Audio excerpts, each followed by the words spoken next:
Intercession for souls in the beyond. 2.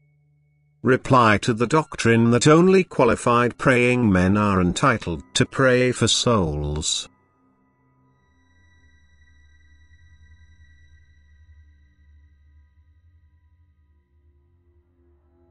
I will only ever explain the gospel of love to you, because you will achieve your task in earthly life when you accept this gospel, when you fulfill the commandments of love for God and your fellow human beings. Hence you need only ever ask yourselves whether your thoughts, words and conduct correspond to my commandments of love. But only the love which is kindled deep within your heart will be required, for I cannot be satisfied with mere words and gestures. And thus all labors of love have to be done unselfishly, since the expectation of reward diminishes love, and then the deeds will merely be valued by worldly standards.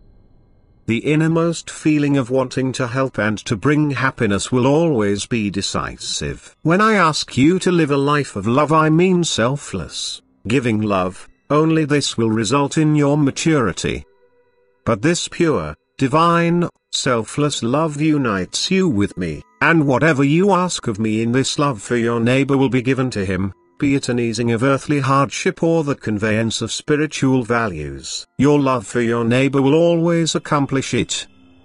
Prayers without love, which are spoken by the mouth but do not arise from the bottom of your heart, might just as well not have been spoken, for they do not reach my ear and therefore cannot be answered either.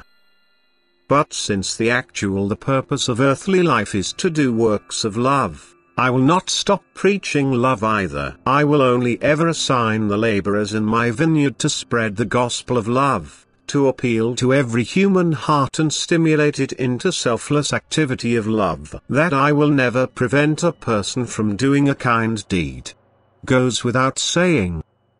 It only matters that he is lively and prompted by love, because I ignore formalities since they are worthless for a person's soul. Thus I myself shall assess the human being's will, and only I know whether or not his heart is involved in everything he thinks, says or does. You humans should always just preach love, but you may never prevent people from doing kind deeds, which also include the prayer for the deceased. For do you know the degree of maturity of those who pray? And do you not cause doubts in people you caution about such prayers? Do you believe that they can judge for themselves whether their prayers are heard by me? Do you also want to stop those from praying who are worried about their deceased and would like to help them, or they would not be praying in the first place?